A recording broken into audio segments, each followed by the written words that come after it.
Rahayu Sagung Dumadi.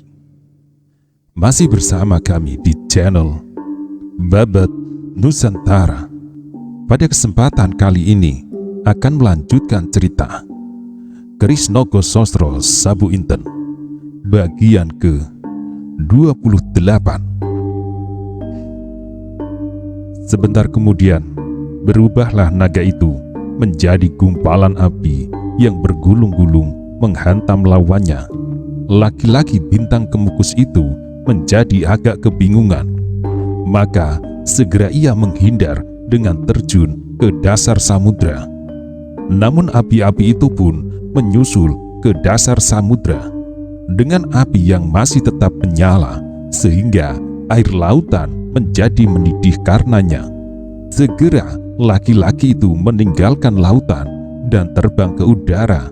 Naga itu juga tetap mengejarnya. Kemana laki-laki itu pun pergi, gumpalan api tetap menyusul di belakangnya. Sehingga akhirnya laki-laki bintang kemukus itu merasa bahwa ia tak mampu lagi menandingi naga hitam yang dapat menyalakan api dari tubuhnya. Jauh lebih panas daripada api yang keluar dari mulut naga yang bersisi emas, dan jauh lebih berbahaya dari sorot beracun di kedua belah mata naga yang berbalut intan permata. Maka tidak ada jalan lain kecuali kembali ke asalnya. Segera laki-laki bintang itu pun terbang lebih tinggi, dan akhirnya lenyaplah ia berlindung di balik kabut beracun yang memancarkan cahaya yang menyilaukan, yang menyelubungi dunianya, yaitu bintang kemukus. Setelah melihat lawannya kembali ke asalnya, naga hitam itu merasa bahwa tugasnya telah selesai.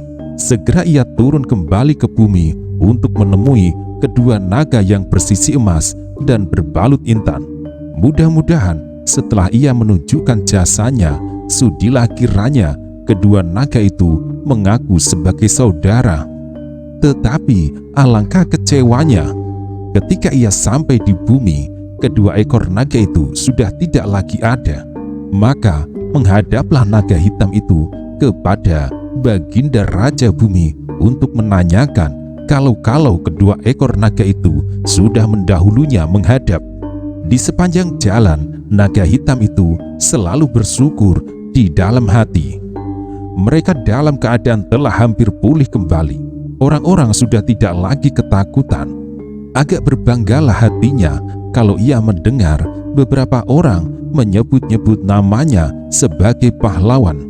Tetapi kebanggaan itu disimpannya dalam hati, sebab ia merasa bahwa apa yang dilakukannya adalah amal pengabdian semata. Ketika ia menghadap Raja Bumi, alangkah terkejutnya waktu ia melihat upacara penyambutan yang luar biasa. Ia bahkan menjadi malu dan kaku. Ketika ia berkesempatan menghadap Baginda, yang pertama kali ditanyakan adalah kedua ekor naga yang bersisi emas dan berbalut intan. Tetapi dengan menyesal, Baginda bersabda, "Naga hitam, kedua saudaramu itu telah meninggalkan kerajaan bumi di luar pengetahuan kami." Sebab seorang menteri yang melihatnya menanyakan kemana mereka pergi. Naga bersisi emas menjawab bahwa ia pergi tanpa tujuan, sebab ia telah merasa bersalah menghinakan engkau. Sedangkan naga yang berbalut intan berkata bahwa ia minta maaf kepadamu. Juga mereka merasa malu sekali bahwa mereka tak dapat memenuhi janjinya mengusir laki-laki dari bintang itu. Naga hitam itu menjadi sedih sekali. Hampir saja ia meneteskan air mata. Untunglah bahwa ia sadar kalau ia sedang berada di antara mereka yang menyambutnya dengan penuh kebesaran. Dari Baginda, naga hitam itu mendapat hadiah sebuah gua yang indah sekali, yang berdinding emas dan bertahtakan intan berlian. Tetapi naga hitam itu masih saja senang berkeliaran di rawa-rawa dan hutan-hutan sebagai daerah permainannya masa kanak-kanak. Sekali waktu masih terasa kesedihan hatinya mengenang kedua ekor naga yang pergi meninggalkannya. Ki Ardi akhirnya menghentikan sejenak ceritanya. Ia membetulkan duduknya sambil kembali mengamat-ngamati pahatannya, seolah-olah ia ingin memahami kesesuaian antara bentuk pahatannya serta isi ceritanya. Sagotro meskipun orang kasar, namun rupanya ia gemar juga mendengarkan dongeng tentang kesaktian-kesaktian. Karena itu, ketika beberapa saat Ki Ardi masih belum melanjutkan ceritanya, ia berkata, "Ki Ardi, ceritamu bagus sekali, tetapi kau sengaja menjengkelkan kami dengan memutus-mutus cerita itu." Sekali lagi Ki Ardi tertawa terkekeh-kekeh, lalu jawabannya, "Sabarlah Sagotro, pastilah cerita itu akan aku lanjutkan. Nah, dengarkanlah baik-baik. Naga hitam itu sepanjang waktunya masih dipergunakan untuk mengharap pada suatu saat bertemu kembali dengan kedua naga yang dirasanya senasib, apalagi setelah keduanya mengaku bersalah terhadapnya. Tetapi akhirnya yang paling menyedihkan adalah ketika ia mendengar kabar bahwa terjadilah kerusuhan-kerusuhan di istana Raja Bumi. Banyak bangsawan dan kesatria saling bertengkar, bertempur, bahkan saling membunuh. Soalnya adalah karena berebut untuk mendapatkan putri Baginda yang pernah jatuh cinta pada laki-laki bintang Kemukus. Sedemikian hebatnya perebutan itu sehingga para bangsawan dan kesatria tidak malu-malu lagi mempergunakan laskar pengikut masing-masing untuk mencapai maksudnya. Sehingga memang kadang-kadang terjadilah pertempuran-pertempuran kecil di antara mereka. Hampir saja naga hitam itu marah dan mengambil keputusan untuk memusnahkan sekalian bangsawan dan kesatria, malahan kerajaan bumi sekaligus. Tetapi untunglah bahwa ia dapat menyabarkan diri, sebab ia pun pernah merasa berjuang untuknya. Adapun naga yang bersisi emas serta naga yang berbalut intan memang sebenarnya pergi meninggalkan kerajaan bumi karena menyesal dan malu. Mereka pergi merantau tanpa arah dan tujuan, dengan maksud untuk bertapa dan menjauhkan diri dari masalah-masalah lahiriah. Sebab ternyata tanda-tanda kebesaran yang mereka miliki tidaklah dapat dipergunakan untuk mengatasi lawan yang cukup sakti, bahkan tidak berguna sama sekali. Kabar kepergian kedua ekor naga itu pun menggemparkan kerajaan-kerajaan di bumi, yaitu kerajaan di bawah tanah, di bawah laut, dan lapisan-lapisan langit. Serentak mereka menyebar panglima-panglimanya untuk menemukan serta membujuk kedua ekor naga untuk berpihak kepada masing-masing. Dengan perhitungan kesaktian kedua ekor naga itu digabungkan dengan kesaktian-kesaktian yang telah ada, pastilah dapat mengalahkan kerajaan bumi. Walaupun dibantu oleh naga hitam yang sakti, pada suatu saat sampailah ia di daerah yang kelam, daerah yang sama sekali tak dikenal. Kembali Ki Ardi berhenti dan kembali pula ia memandangi pahatannya. Sebentar kemudian katanya, "Nah, pada bagian inilah cerita itu aku ambil sebagai bahan pahatanku ini. Daerah kelam itu dikuasai oleh dua ekor harimau raksasa yang berkulit hitam legam. Ternyata kedua ekor harimau itu pun ingin dapat menguasai kedua ekor naga itu, baik secara halus ataupun secara kasar. Ketika ternyata kedua ekor naga itu menolak bekerja sama dengan mereka, terjadilah suatu perselisihan, sehingga akhirnya pertempuran itu pun tak dapat dihindarkan. Sebenarnya kedua ekor harimau itu tak dapat menguasai lawannya kalau saja daerah mereka tidak menguntungkan. Daerah kelam yang penuh rahasia itu sangat membingungkan kedua ekor naga itu, sehingga akhirnya naga itu pun hanya bertahan apabila diserang. Tetapi setelah ia terjebak ke dalam daerah itu, sulit bagi mereka untuk mencari jalan keluar. Sampai sekian, Ki Ardi menarik nafas dalam-dalam. Nampaknya legalah hatinya, seolah-olah ia telah melahirkan suatu rahasia yang selama ini disimpannya. Tetapi sementara itu, Sagutra pun mendesak. Tidakkah Ki Ardi akan mengakhiri dongeng itu? Mengakhiri? Bagaimana aku dapat mengakhiri? Kejadian itu memang baru saja sampai sekian. Jawab Ki Ardi. Baru sampai sekian?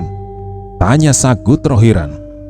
Maisa Jenar pun tidak kalah herannya, apalagi ketika dilihatnya perubahan garis wajah Ki Ardi. Kesan-kesan kejenakaan yang selama ini selalu tersembul di antara tawanya lenyap sama sekali. Bahkan ketika Maisa Jenar memandang matanya yang sejak semula sudah mengagumkan, kini seakan-akan dunia ini ada di dalamnya. Tetapi rupanya Sagutra tidak melihat perubahan itu, sehingga masih saja ia mendesak.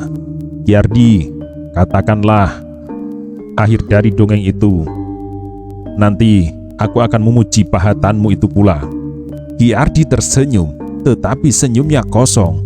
Malahan tiba-tiba ia berkata sambil berdiri, tunggulah Sagutra, akhir dari cerita ini masih agak lama. Sekarang aku akan masuk sebentar. Kawanilah tuan ini.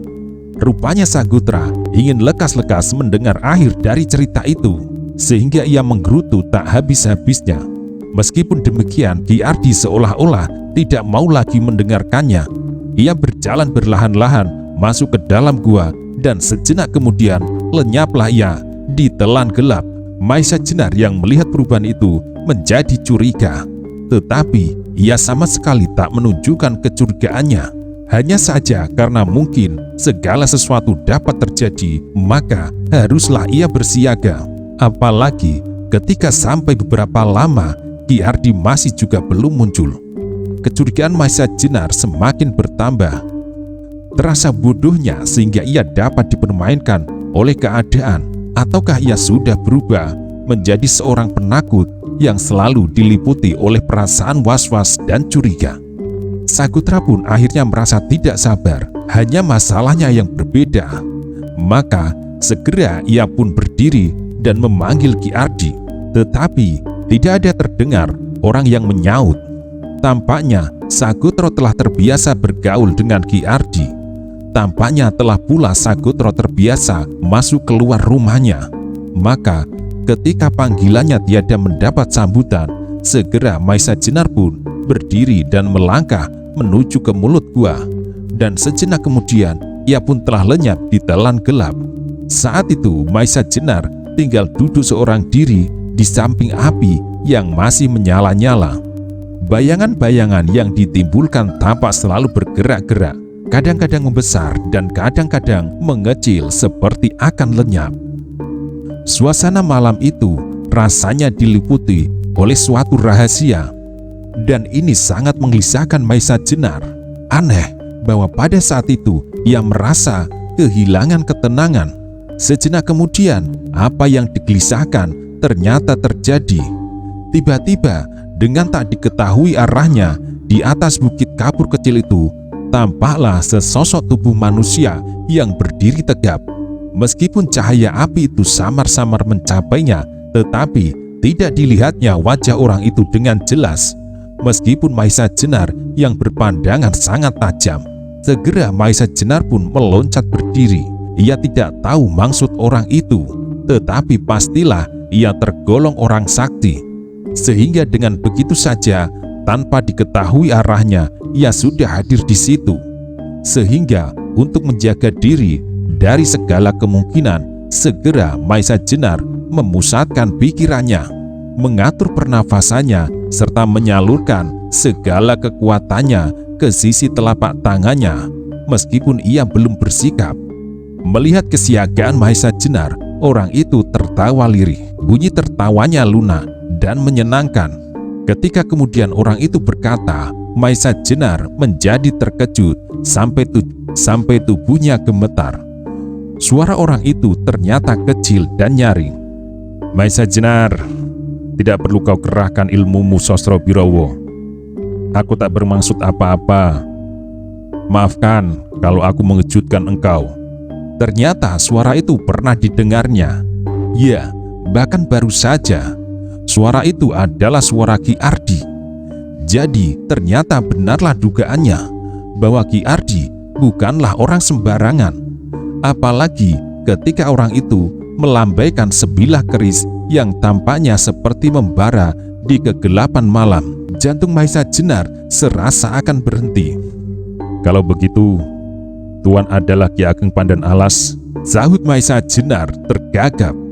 "Ya, sengaja aku bersembunyi di sini untuk membayangi setiap gerak Pasingsingan yang aku sangsikan keasliannya.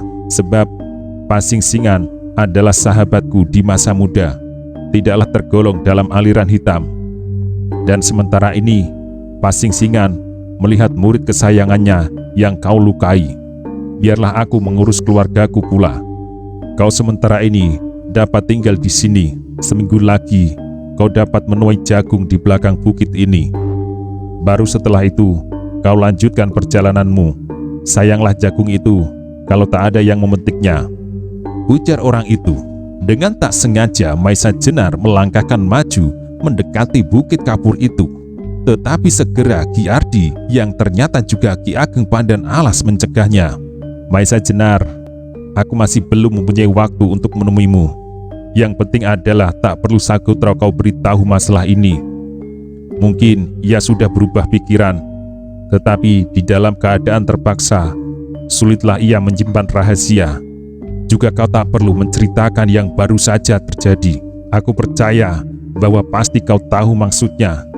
Kalau aku katakan bahwa naga hitam itu kemudian dikenal dengan nama Kiai Sengkelat." "Nah, Maisa Jenar," kata Ki Ardi kemudian, "baiklah, aku pergi dahulu. Aku harap kita dapat bertemu lagi dalam keadaan yang lebih baik." Belum lagi Maisa Jenar sempat menjawab, Ki Ageng Pandan Alas telah pergi dengan cepatnya dan segera lenyap di telan gelap. Sepeninggalan Ki Ageng Pandan Alas, kembali Maisa Jenar merasa bahwa apabila ia berhadapan dengan tokoh-tokoh itu, alangkah kecil dirinya. Ki Ageng Pandan Alas, Ki Pasingsingan, dan yang pernah didengarnya lagi dari gurunya tentang orang-orang yang setingkat dengan mereka, kecuali gurunya sendiri yang terkenal dengan sebutan Pangeran Gunung Slamet, Ki Ageng Sora Dipayana dari pinggang Gunung Merbabu, yang kemudian hampir tak pernah terdengar namanya, dan juga yang terkenal dengan sebutan yang aneh, Titis Angetan, yang berasal dari Banyuwangi, yang memiliki kesaktian seperti Adipati Blambangan Wirabumi, yang hanya dapat dikalahkan oleh Raden Gajah pada waktu itu. Tetapi sementara Maisa Jenar merenungkan dirinya, teringatlah ia akan pesan Ki Ageng Pandan Alas tentang dongengnya yang dihubungkannya dengan Kiai Sengkelat. Cepat-cepat ingatan Maisa Jenar bekerja. Akhirnya diketemukanlah hubungan dongengan Ki Ardi itu dengan cerita yang pernah didengarnya, yaitu tentang naga yang bersisi emas dan bersalut intan. Pastilah yang dimaksud Kiai Nogososro dan Kiai Sabu Inten, yang pada waktu itu untuk menyembuhkan penyakit seorang putri Majapahit terpaksa pada suatu malam bertempur di udara dengan sebilah keris sakti pula yang bernama Kiai Condong Campur. Tetapi kedua keris itu tak dapat menyelesaikan tugasnya. Malahan Kiai Sabu Inten agak mengalami luka-luka, patah sedikit ujungnya. Sementara itu Kiai Sangkelat yang dapat mengusir Kiai Condong Campur sehingga menjelma menjadi bintang kemukus yang masih mendedam kepada umat manusia dengan memancarkan bermacam-macam kuman penyakit. Juga jelaslah sudah sekarang di mana Kiai Nogososro dan Kiai Sabu Inten itu berada. Pastilah kedua keris itu ada di tangan suami istri si Marodra. Dengan menceritakan itu, pastilah maksud Ki Ageng Pandan Alas minta kepadanya untuk menemukan kembali kedua keris itu. Tentu saja Maisa Jenar menerima tugas ini dengan penuh tanggung jawab. Sementara itu, tampaklah Sagotro keluar dari dalam gua. Ia masih saja menggerutu. Orang itu gila, di mana ia bersembunyi? Gunggamnya. "Tuan, orang itu tidak ada di dalam rumahnya. Sudah aku aduk sampai ke sudut, tetapi aku tidak menemukannya. Memang, kalau orang itu sedang kambuh gilanya, rumah ini sering ditinggalkan begitu saja, sampai berhari-hari. Mungkin kini tiba-tiba sakitnya itu datang lagi, kata Sagutro kepada Maisa Jenar. Sudahlah Sagutro, jawab Maisa Jenar. Jangan kau pikirkan orang tua itu. Biarlah ia mendapatkan kepuasan dengan caranya sendiri. Sekarang, baiklah kita bicarakan masalah kita sendiri, masalahmu dan masalahku. Tiba-tiba tersadarlah Sagutro terhadap keadaannya, sehingga membelitlah kembali kegelisahan hatinya. Sagutro, kata Maisa Jenar melanjutkan, apakah kau akan kembali kepada kawan-kawanmu? Kalau demikian pertimbanganmu, sekarang aku kira belum begitu terlambat. Tentang diriku terserah kepadamu. Apakah akan kau laporkan kepada kawan-kawanmu? Apakah tidak? Tampaklah Sagutro diam-diam menimbang-nimbang pikirannya, setiap segi yang mungkin menguntungkan dan yang mungkin mencelakakan. Bagaimanakah akibatnya kalau ia kembali ke dalam gerombolannya? Sedangkan kalau tidak, lalu kemanakah ia pergi? Setelah Sagutro berkenalan dengan seorang Maisa Jenar, terasalah betapa miskinnya hidup dalam sarang gerombolan. Meskipun ia tidak pernah merasakan kekurangan akan sandang dan papan, tetapi ternyata bukan itu melulu yang diperuntukkan bagi pemenuhan kebutuhan hidup. Karena itu, timbullah keinginan untuk dapat menemukan suatu kehidupan baru. Tuan, katanya kemudian, sebenarnya aku tidak lagi mempunyai keinginan untuk kembali kepada gerombolanku. Tetapi, karena selama ini aku hanya mengenal penghidupan yang sedemikian, aku menjadi bingung bagaimana aku harus memulai penghidupan baru. Atau barangkali, kalau Tuan menghendaki, aku dapat ikut serta dengan Tuan kemanapun pergi. Mendengar permintaan Sagutro, Maisa Jenar menjadi agak kebingungan. Sudah wajarlah kalau Sagutro merasa canggung untuk memulai suatu macam penghidupan yang lain daripada selama ini dilakukannya. Tetapi ia pun tidak akan dapat menerima Sagutro selalu bersamanya. Sebab banyaklah hal-hal yang tidak boleh dimengerti oleh orang lain yang harus dikerjakan. Tiba-tiba Maisa Jenar mendapat suatu pikiran yang dapat menolong menemukan jalan keluar. Sagutro, kau tidak dapat terus-menerus bersamaku. Sebab aku pun tidak tahu pasti akan masa depanku. Tetapi aku mau menunjukkan kau sesuatu jalan keluar yang barangkali dapat kau tempuh. Apabila benar-benar kau menghendaki jalan keluar dari penghidupan yang hitam sekarang ini, dan sekaligus kau dapat menolong aku pula. Maukah kau? Sagutro memandang Maisa Jenar dengan mata yang hampir tak dapat berkedip. Permintaan Maisa Jenar untuk menolongnya adalah suatu penghormatan baginya. Karena itu dijawabnya kemudian, Tuan, apa yang Tuan perintahkan pasti akan aku lakukan dengan sepenuh kemampuan yang ada padaku. Nah, katakanlah Tuan. Sagutro, tolonglah aku menyampaikan kabar kepada sahabatku. Pergilah kau menyeberang hutan Tambak Boyo. Terserahlah jalan mana yang akan kau ambil. Tetapi arahnya adalah di mana kau temukan aku tadi, sedikit agak ke utara. Kau akan sampai di sebuah desa di seberang hutan Tambak Boyo yang bernama Cupuwatu. Dari sana kau langsung menuju ke arah timur, lewat sebuah candi yang terkenal dengan nama Candi Tara, bekas tempat pemujaan Dewi Tara. Dari sana kau langsung menuju Prambanan. Temuilah Demang yang bernama Penanggalan. Sampaikan salam keselamatanku kepadanya, dan katakanlah, aku berharap kedatangan adiknya Ki Dalang Mantingan di daerah Rawa Pening 2 hari sebelum purnama penuh pada bulan terakhir tahun ini. Katakanlah bahwa Ki Dalang Mantingan sudah tahu kepentingannya. Selanjutnya, atas tanggunganku, mintalah perlindungan kepadanya untuk dapat hidup dalam lingkungan keluarga Kademangan itu, asal kau mau mencurahkan segala ketulusan serta keikhlasan hati. Pastilah kau akan diterima dengan baik. Sagutro agak bimbang sebentar mendengar kata-kata Maesa Jenar.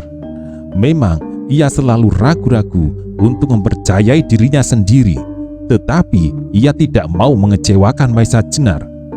Karena itu, ia berjanji dalam hatinya bahwa ia akan memenuhi permintaan itu dengan sungguh-sungguh. Maka, setelah segala petunjuk-petunjuk yang diperlukan telah diberikan oleh Maesa Jenar, segera Sakutra pun bersiap untuk menempuh suatu perjalanan yang cukup berbahaya bagi dirinya.